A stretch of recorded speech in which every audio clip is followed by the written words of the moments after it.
player for SBTC being able to have so much control in that mid lane as we jump right into the picks and bans.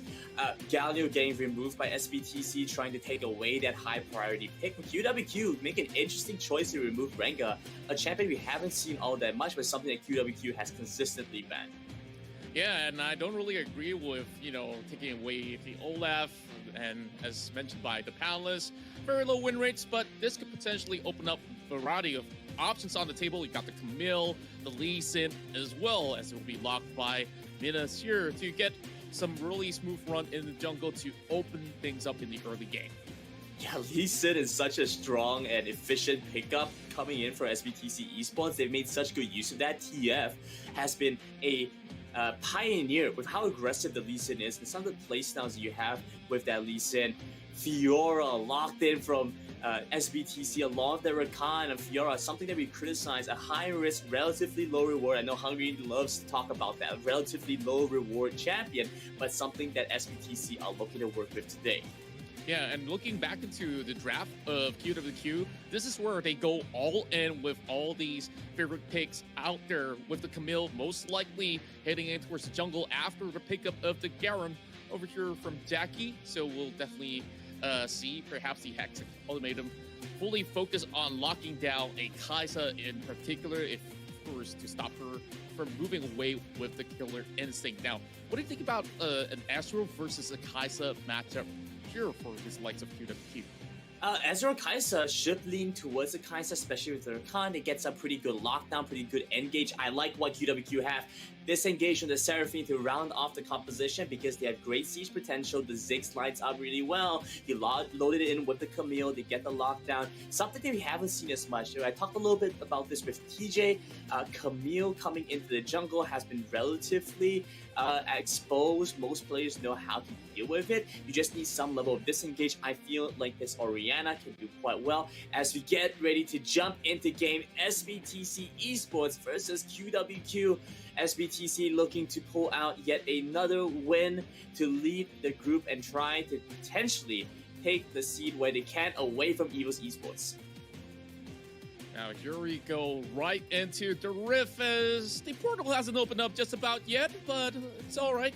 We'll just give it a few more seconds before we will get sucked right into the realms of the rift. But we do hear news that there will be a little bit of a remix, so don't worry, we'll get that sorted out. But I wonder if there's going to be any sort of the changes into the draft if we're actually going to a remake. I kind of doubt it. I don't think that either team really has to change what they're working with. Overall, it looks like a pretty good composition. I'm not a huge fan of the Fiora, like we've talked about before. Fiora feels a little bit lackluster to me, it doesn't seem to have all that much impact apart from when you're really trying to zone out that side wave, bring someone over to you. The Garen is a nice response to be able to deal with this. And it's pretty difficult for Fiora to outplay a Camille and Garen by herself. And so you kind of have to put some resource and bring TF to assist Minas to build this lead, where otherwise a more stable top laner, something like that Darius, could have done it by himself.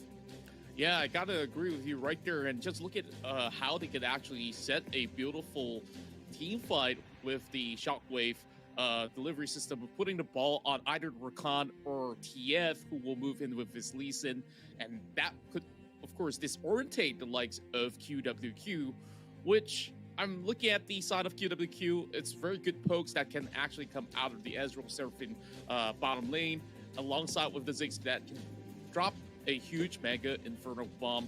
But a lot of pressure is being put onto Tommy right here to be able to actually lock a squishy member off of the likes of the opposing side of SBTC. So for the Garen, like you mentioned early on, it's going to be just there just to break wall this Fiora, hoping that she doesn't get any split push across the map being done all the time. I like what you're talking about with the Garen Camille kind of impact and Camille jumping into the lockdown, because for the most part, as you take a look at QWQ's composition, they have pretty long range. With the Ezreal, with the Seraphine, the Ziggs, they can get some pretty decent siege off. So I want to see if there's going to be some additional focus towards Rift Herald, because you see very often in Zig's compositions, Rift Herald plus the Satchel Charge just opens up the map and accelerates things so much. Or if they're going to play things a bit more conservatively, because Ezreal needs some time to scale up, hit that point of power. They could go either way. I'm curious to see what QWQ have in store for us. This is a pretty interesting game, but let's talk about win conditions. Looking at QWQ composition, we have a pretty clear idea what they want to do. But what about SBTC? What do you feel about the win conditions for them here? Well, for SBTC Esports, they could easily look to perhaps punish the bottom lane because there's no point diving the Garen from the get-go. So all you have to do is to really put this Ezreal behind so that he gets his items up real late, and also to spot the Seraphine before she lands a beautiful encore onto majority of the members of SBTC Esports, and they do have the mobility to just, move aside if that's going to be hitting them, or, just build a Quicksilver enchantment to just get right on. Well, just looking back at the core members of both sides, Kirill always being a very solid marksman for the likes of SBTC. Is he going to be coming off with a high KD? We'll have to find out. A lot of pressure you're putting on Kirill Contra. I mean, the guy just wants to come here, play some good Wild Rift, You're putting some pressure on him. They have a high KD. It's not all about the kills, man. It's about what you do for the team. Kills don't win you the game. Objectives do. And if we're talking about objectives, of course, QWQ has a slight advantage with the Ziggs being able to siege out the lane a lot better. And it's a little bit difficult for Orianna. Orianna is generally a champion that has pretty good wave clear and pretty good control of the lane. Ziggs is one of the few exceptions that can put Orianna on that back foot, especially with how aggressive we've seen Tommy come in with his jungle pickup. The Camille with the tactical sweep plus a bomb or two off of the Ziggs easily clears out the way. So TF has his work cut out for him. He has to go around the map and play babysitter and walk in and really match Tommy in a lot of these matchups. That's right. It also means that QWQ will really need to land all these skill shots precisely to really dent the likes of SBTC before maybe a Dragon contest or even Baron if they were to get any leads at all throughout this entirety of the matchup. And that's where they can start to get things going. Just putting especially TF behind will be vital for their success if ever the case, if they were to first land a win. I still have my hopes up high for QWQ. Well, as much as they may not make it out of groups anymore, I just want to see, them at least coming back to their own region and say, hey, I beat this legendary champion of the Vietnamese side. And yeah, that's pretty much about it. And walk away with a couple $1,000. Take down SBTC and come home with a glory story. That's some top-notch storytelling for QWQ. I would love to see them pull it off too and then come back, because we have so many more competitions coming up throughout the rest of the year for Wild Rift especially. And so this is a good chance for them to build some international exposure, build some experience against these solid teams. Unfortunately, I think that QWQ is mathematically at this point out because they lost that game against Team Secret. And so this loses the head-to-head in that tiebreaker, so they won't be able to go into it. Mm-hmm. That being said, though, SBTC going into this game, they don't want to lose this too. This game, it could be the difference between second and third place, because we saw, even in some of their matches against EVOS, it's a difficult and tall task to take them down. This is the Vietnamese region versus the Thai region have been such a close competitor.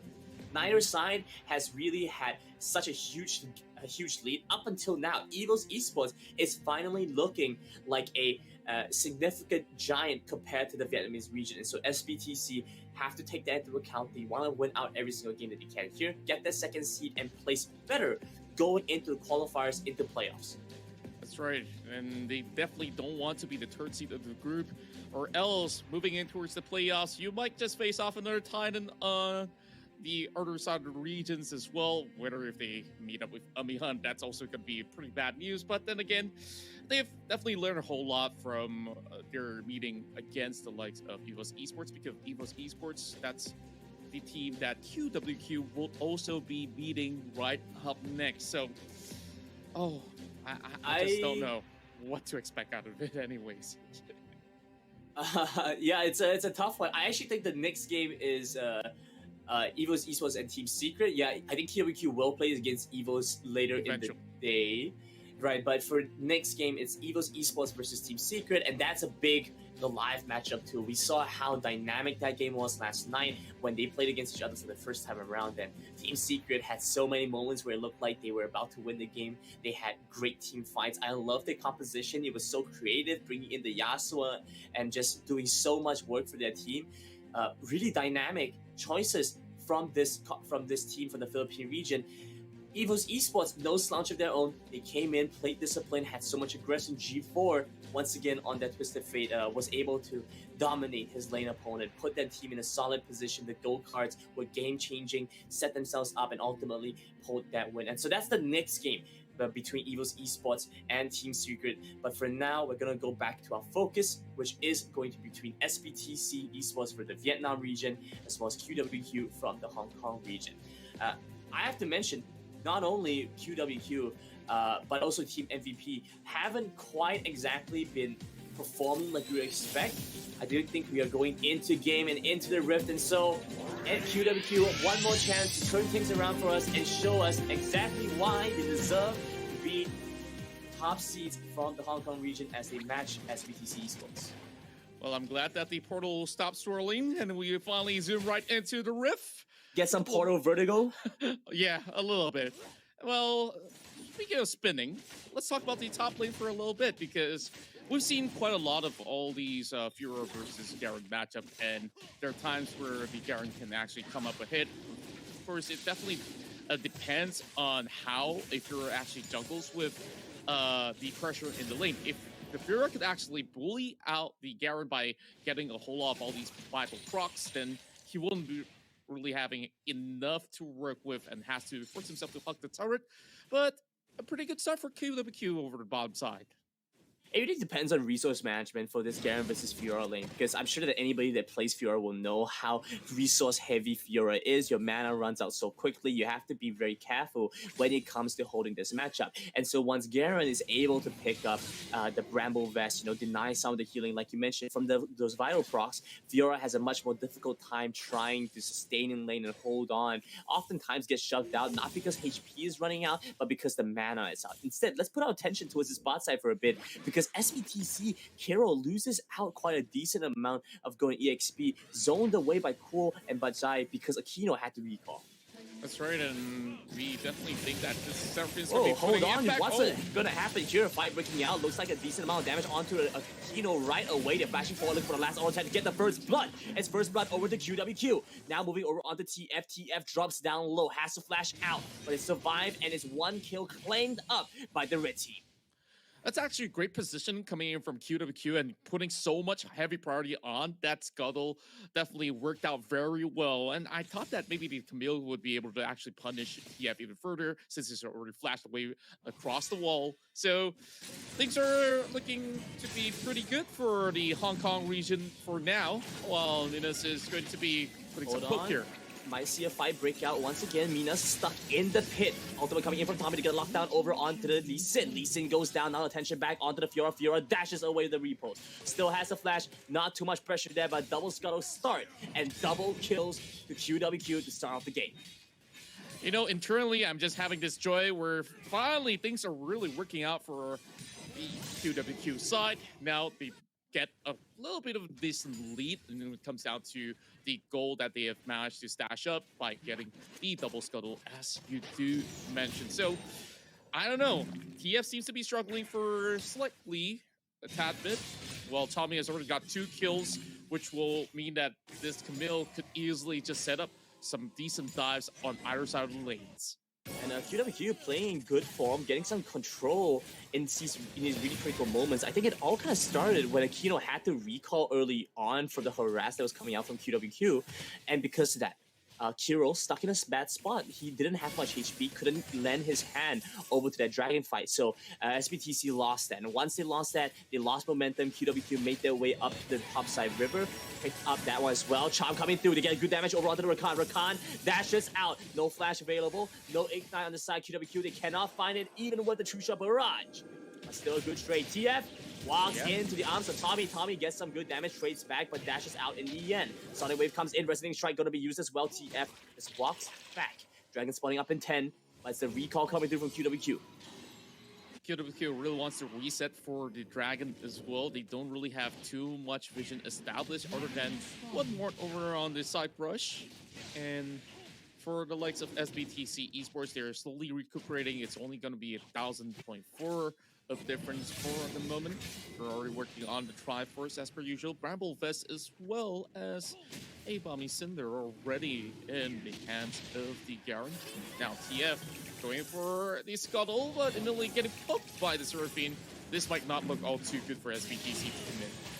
In both sides looking pretty okay here. TF flashes away as it's the flash forward coming in from the Seraphine. Supermega Furball comes in, gets the execute, claims the kill. Now into the back end to take down the Seraphine right away. Hex off the way, is gonna lock down 3, but it looks like Tommy's the one getting locked down. He goes down. Kaisa claims the kill for that one. Cool trying to trade back, but he goes down. It's a triple kill for this Kaisa. Now looking for a Quadra, coming in with the Kantian Ray. One more auto attack, will find it. Looking for the kill with the Plasma, isn't able to do so. But 3 to the side of SBTC as they equalize to 3 to 4 kills. This is great for SBTC. Just look at all the kills being funneled into the Kaisa. So this is going to be their main condition being met right here to enable them to eventually crush out the competition. Well, it's just going to be a very quiet top lane side. And it's just holding back as the Garen will have the wave being shoved right in, which means that this Garen might just be paying a visit to the Dragon hit in a couple more moments. Rinse and repeat the fight once again. Eyes on this Dragon. Both sides want this. Aquino looking to go into position. Chom connects onto 2. Might be able to take down the Kaisa right away. Flashing forward. Looks like Cole couldn't be able to find this kill. Managed to pick that one up. And it's a shutdown on this Kaisa. They get the Dragon 2 QWQ with 2 big pickups. But they do exchange it for a turret though. So this is going to give so much more room for Minas to just try to get a lot more attention coming in from members of QWQ. Going to be soaking just a shot of the turret, but we'll still get it eventually. Now, looking back at it, QWQ is really putting SBTC on a really uncomfortable spot when it comes down to all these major objectives, and now eyeing on the Rift Herald as well.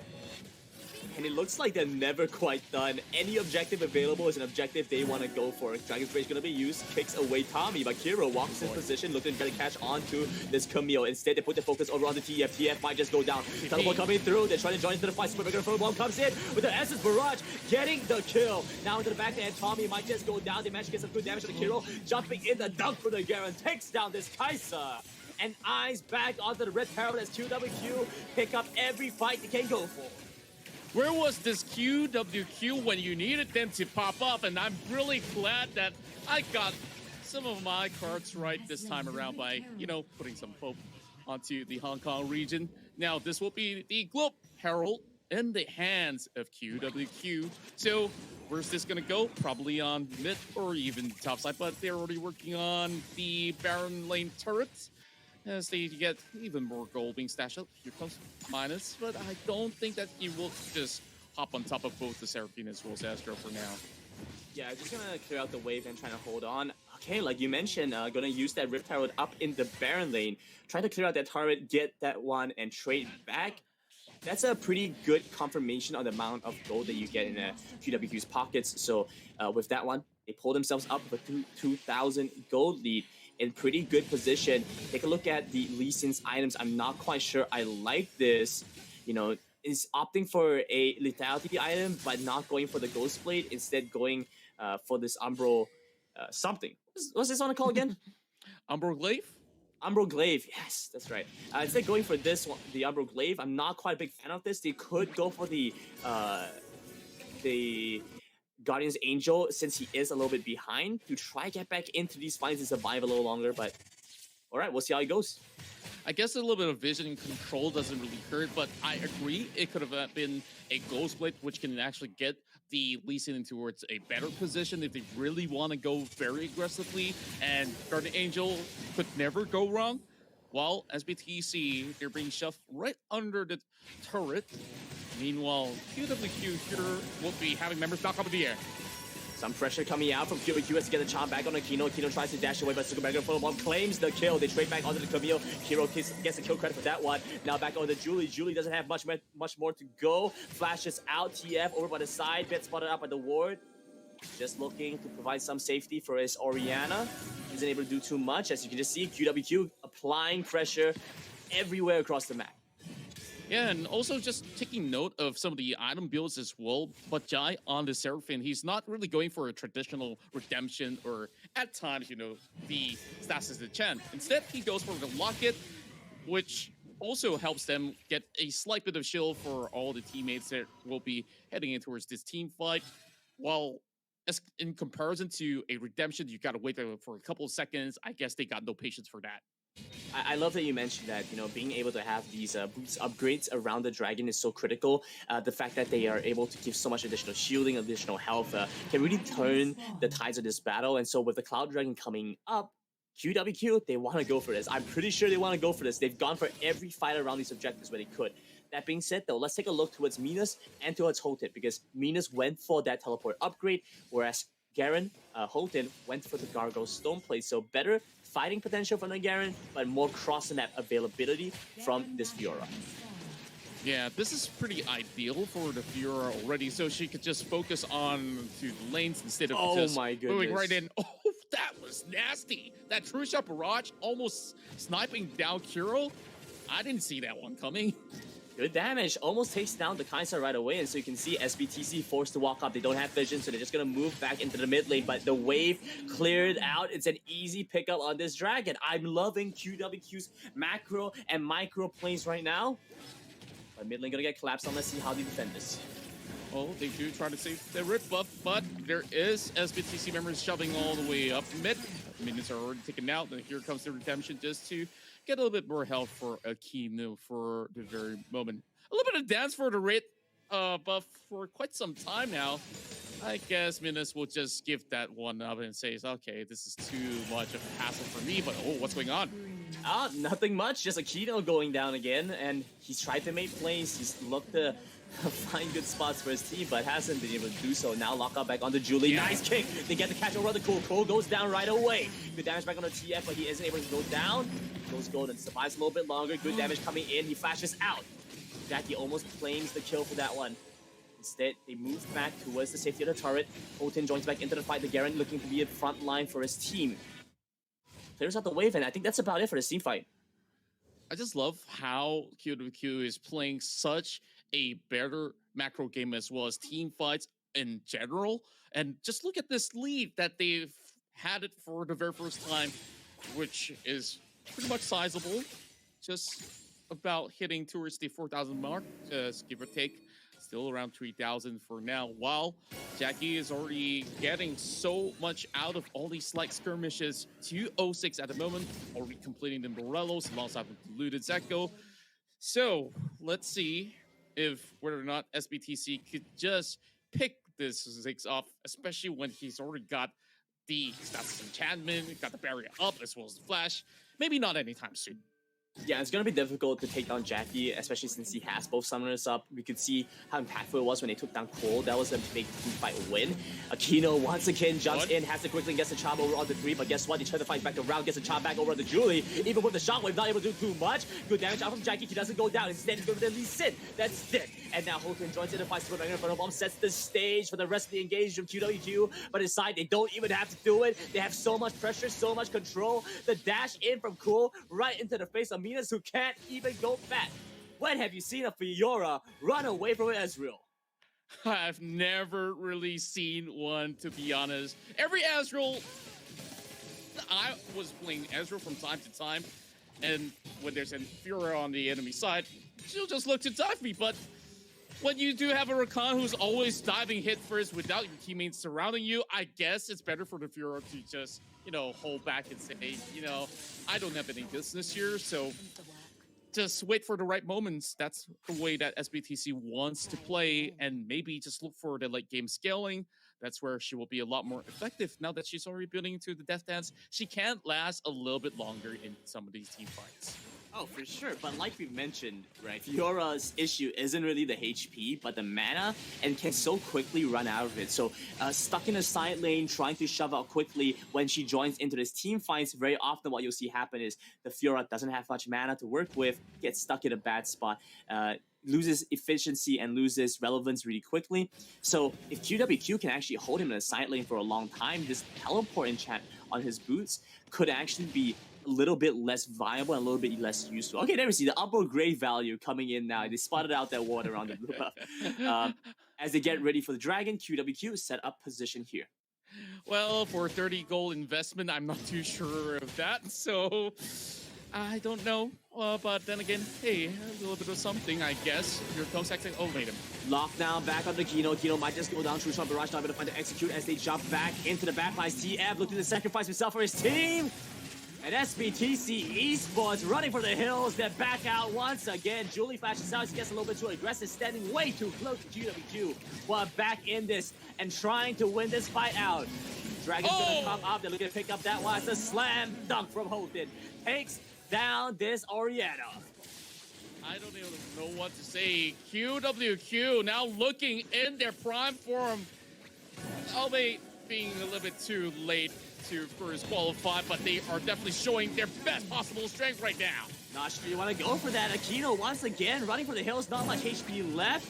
Tiro goes over to the side, flashes across the wall. Back to the safety of his turret, and the team from QWQ doesn't look like they want to follow up on that, but they're happy with the dragon. Baron is up. They can reset. They can push that again, and wow, rinse and repeat. QWQ winning every team fight. Yeah, and I honestly don't know. There seems to be a little bit of disconnect of how SBTC Esports is actually looking for all these aggressive plays unnecessarily, especially with them hitting right in, but they don't have any members going in. They're pretty much split when it comes down to opinion. Maybe they can connect a little bit better when they will be using Globe just to get things off the line. Wow, very smooth, Contra, very smooth. Okay, let's hope QWQ can be half that smooth as they set up for this Baron. Getting some control on the mid wave, crashing in the Baron lane as well.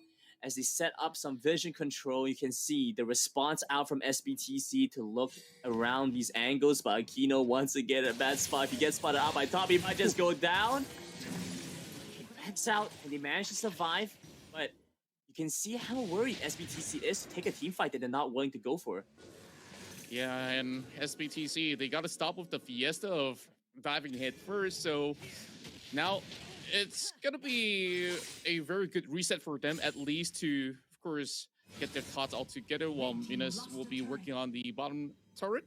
This is going to be adding them a little bit more gold just to complete the items, especially the death cap. That will be very valuable for their Oriana. Now, Julie looking for Wait, Sham gets the catch on to the Rakan. He pops right away. Julie now might be the target to focus. Instead, they move back over on the hero. Tommy walks back towards his team. The redemption going to be used by too little, too late. They've already taken down another. Now looking for the catch onto the Kaisa. He goes down. Jackie just zoning out TF, and even with the Guardian's Angel, that doesn't make you impervious. It just gives you a second chance. A QWQ won't give him that as they move right onto this Baron. I just love how Berjaya is actually controlling many of these team fights and keeping every member of QWQ alive. And here comes the Gold Baron power play for QWQ. They pick up the Baron. They pick up 3 kills on SBTC 7 and 17. QWQ looking the cleanest they've ever looked. And all the doubt on the panel for nothing. They are making a mockery of us, Contra. I'm pretty sure that they are having so many comments about this match right now, and for Team Secret, they're probably smiling watching this match like, okay, this is making our jobs a lot easier. We might just be the second seed overall if this is going to be the case. Might still be tough to get second seed as Aquino takes a decent amount of damage back. Flash away from Pool, or reposition away. Looking pretty close here. Child coming next over on the TF, so he goes into stasis. The Guardian Angel is probably them. She's going to be used Super Dragon in front of ball. Trades back, pops him right away. It goes over to Jackie. He claims the kill. Now claiming the turret as well. Then moving on to the Nexus, and there's not much left for SBTC as QWQ make their way in to perhaps pick up their first win in the Summer Super Cup. Nexus down to 1,200, but they change the targets back over on the Kiro, who goes golden to divide. He dies instead. Seraphine goes down, but they trade back on the Kaisa. Minion Wave now crashing in. They still have Core alive, and they dunk back onto the Nexus. They pick up their first win against the Vietnamese region. This has to be the upset of the day. QWQ finally found their first ever win. Like I said, walking back with some pride and their heads held high. Gotta love the energy out from this team. Oh, wow. Huge win for QWQ to take down who I had claimed to be perhaps the second best team in this competition. TJ is now flaming my predictions. I'm pretty sure he's making a mental note. Whatever Grandin says, go against it. Because QWQ coming in with this win is something I didn't expect. I don't think many people expected. Such incredible performance from them. The Camille, I felt like was perhaps a little bit telegraphed. It might have been easy to read. But Tommy dominated this game and put TF in his place. No chance for this Lee Sin to come online, to find a moment where he was ahead. Yeah, and it all got activated from the minute one where we saw many of them actually contest for that scuttle crab over the river, and it just slided downhill from there onwards. Jackie just had such a smooth time on the mid lane. He didn't really need to care about, do I have to participate in